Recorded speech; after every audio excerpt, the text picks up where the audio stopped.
Hey everyone, Tom here from Tom's AWI Review. So I'm just going to do a quick introduction to this tutorial video. In front of me here are several flag options that you have for making flags for your 28mm regiments or for AWI.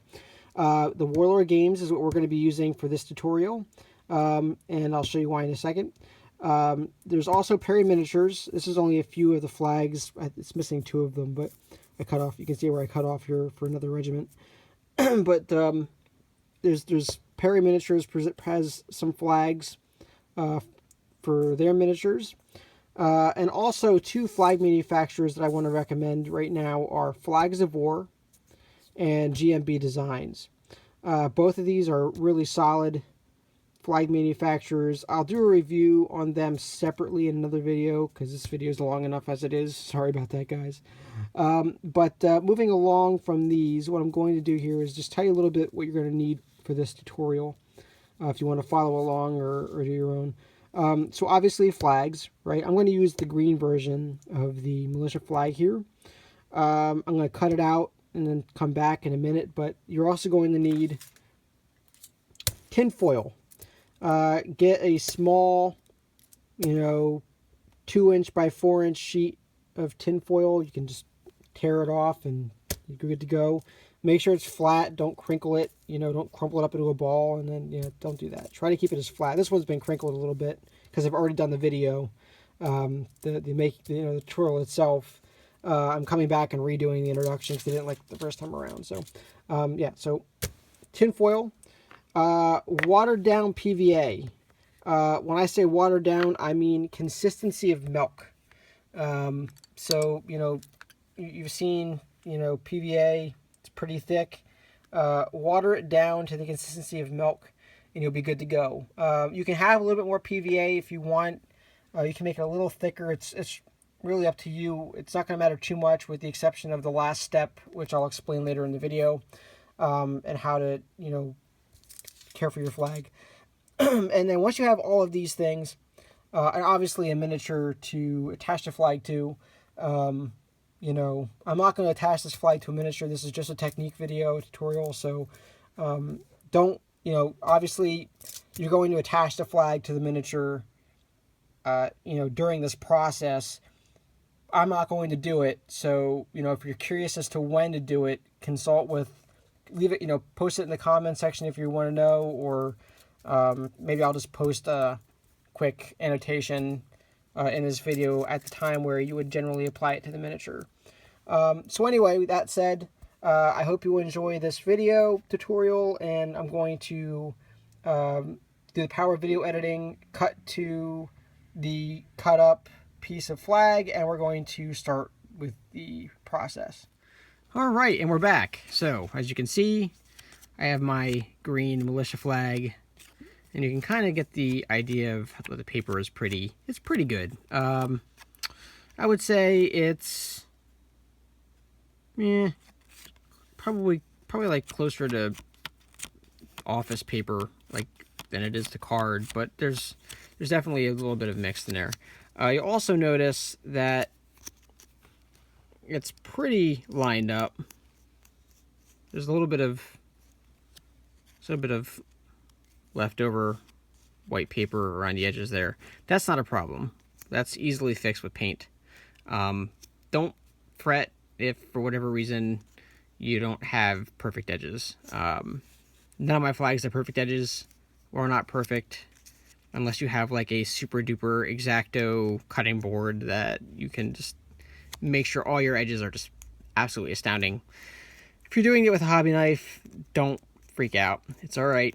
That's what paint and your knife comes in handy for later. So anyway, to the point, I found long ago that just using PVA glue works great, but when you're trying to bend it, okay, because it's paper, it wants to flip back to being its original state. All right, it doesn't really want to stay bent. It bends a little bit. It's never going to be perfectly straight again, but that's what it wants to do. It doesn't want to stay bent. Even with PVA glue, you have to kind of give it some time before it's moldable, and even then it really doesn't stay. You bend it a whole bunch of times, it still wants to flip back, right? So one way I found to make it easier on myself, this is not my idea, it's someone else's idea from YouTube, tinfoil, right? And the way that I've been doing it is I've been kind of seeing, yeah, I'm going to need a little more than that, so that piece isn't going to work, right? So I'm kind of figuring out the contours just by putting it in the flag itself and then kind of cutting out a piece I think is going to be big enough. So get your X-Acto knife like so. Find a nice straight-ish edge. Try if I can see if I can get this on camera here. If it's off camera a little bit, guys, I'm sorry. Okay. And again, don't get upset if it's not perfectly straight. The idea is that you have tinfoil in your flag, not that it covers the entire flag. So.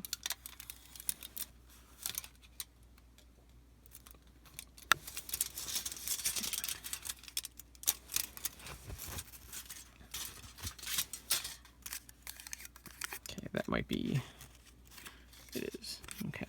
So.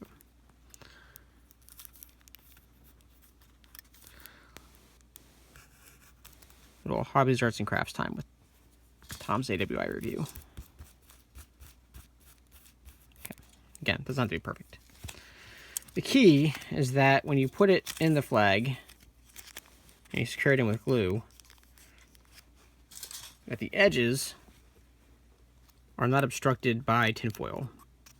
And the reason why is that when you fold the flag over, it may not immediately adhere to the tinfoil, but it'll adhere to the paper on the other side. So it gives it a better chance of kind of fusing together while you're bending the flag, and it doesn't just, you know, flop open. So anyway, keep that in mind. And then what you do, let's get your PVA glue and your brush, and get a doppel and spread it onto the flag.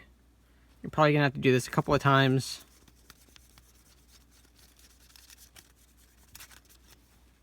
Make sure you get enough on there. It's okay if it's runny. You want it to be runny. Get the edges. Actually, make sure you take care to get the edges. And it's gonna do one of these little numbers here because it's wet, right? So it's gonna kind of get a little droopy, and you just place your tin foil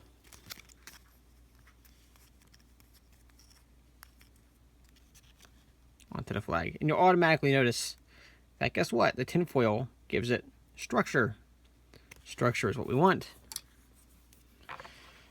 Now, once you get your tinfoil on there, you'll notice it's pretty secured. Go over the tinfoil with your PVA. Make sure you really don't be conservative with your PVA glue. Just get it all on there. Someone out there is saying phrasing. If you're an Archer fan, you know what I'm talking about. Okay. And I always go a little bit over on the side here, just because. Okay. So I'm not going to attach this to a flag. I'm just going to go ahead and fold it. Okay. You're gonna get some leakage happening from around the edges, like so. It's alright, just wipe it off. Just water down PVA. Okay.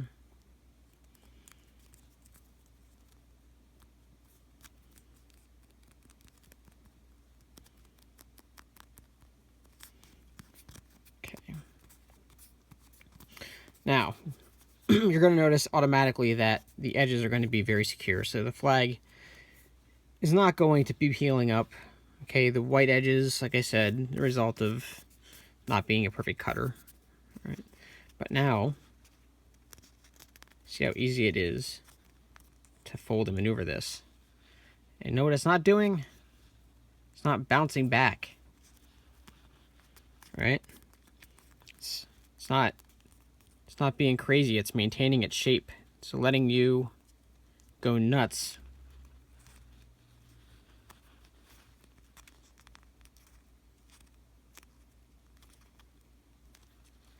Okay? And that's really important. You want the ability to take this, and again, be careful when you're doing this too. You don't want to keep doing what I'm doing, which is pulling it open and closing it and folding it all over the place, because you'll get these tear lines in the print. It comes up, but it's not a big deal. That happens. Again, paint works great. So let's stick with the design here, so that I'm not constantly telling this, even though it's just for show anyway. It's not going to be on a miniature, but okay. So there we go. We'll stick with this design, right? See how that is? All right. And the good thing about this is that you can walk away from it. You don't have to sit there and hold it for, like, 2 or 3 minutes, wasting your time, waiting and waiting and waiting. You don't have to do that. It just stays.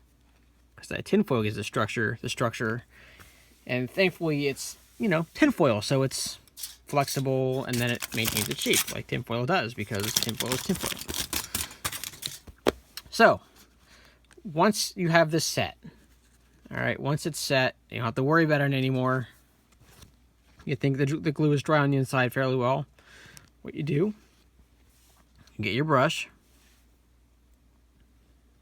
some more PVA, and then you're going to go over the entire flag with your watered down PVA. Same mixture, actually, and I'll show you in a minute here. If you're afraid that you put too much PVA glue in, that can be a problem, because it will leave white PVA residue all over your flag.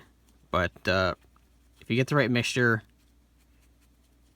it'll just dry clear and give you a nice protective coat, and also some additional structure on the outside, so the flag doesn't have any problems. Okay.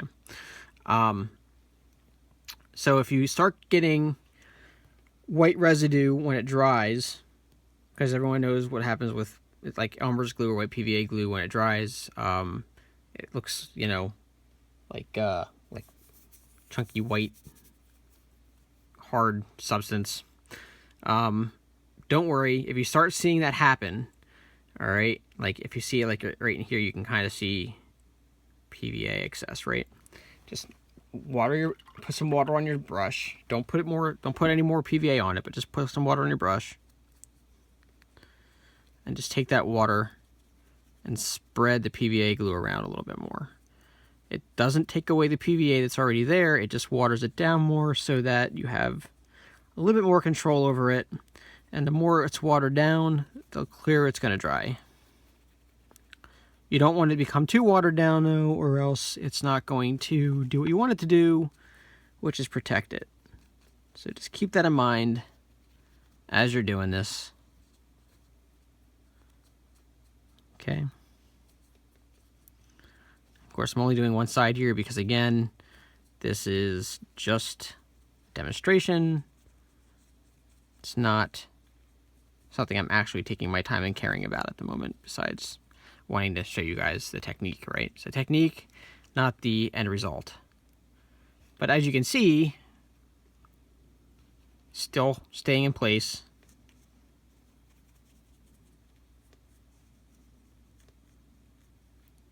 Structure sound.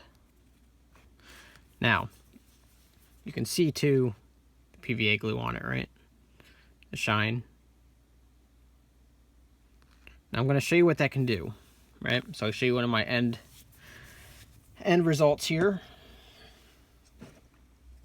This is a guy I featured in another recent video, my 4th New York Regiment. This flag is from the same flag packet that you get with the Warlord games or the literature.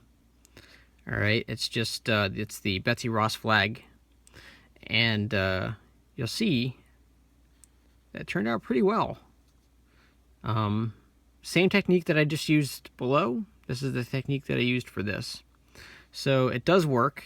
It's nice and solid. Okay. And you'll notice that the edges are not white. They are painted the colors of the flag. So I used a blue mixture for above here. And I used a red mixture for down there. It just hides the edges. Okay. And you can do it for other flag manufacturers as well. This is from Flags of War. Same process. All right. Watered down PVA on the outside. Tinfoil on the inside. Still works. Looks great, I think. My personal opinion. So, and I also did the same thing for my Pennsylvania Loyalist flag here.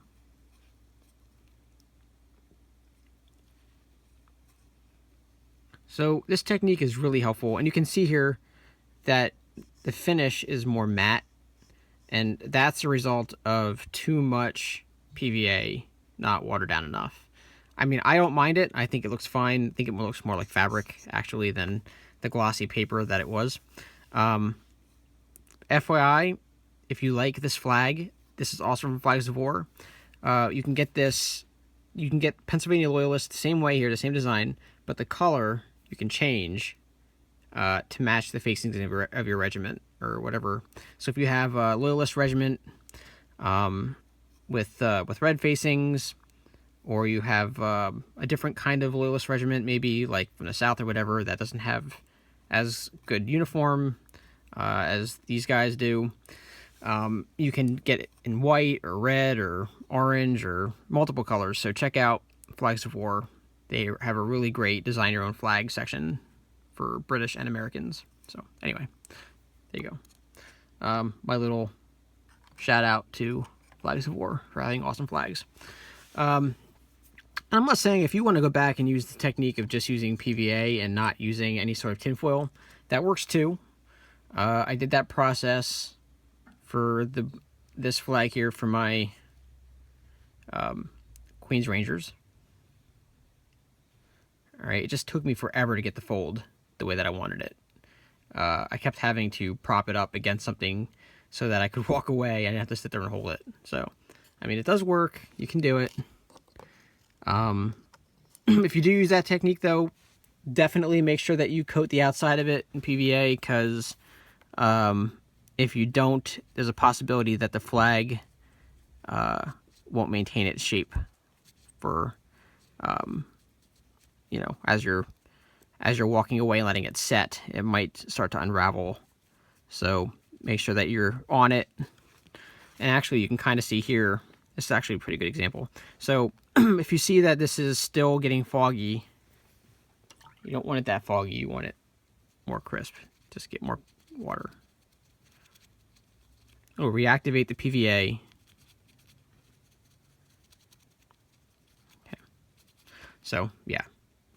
Anyway, guys, long video. Hope you enjoyed everything you saw here today. And if you have any questions, pop them in the comments. I'll close the video out by showing you the selection of flags that I have assembled here for this video in particular. Okay. Again, I'm sure there are other people out there who can do these flags a lot better than I can. But, hey, this is my video. So, anyway, guys, have a good one. Take care.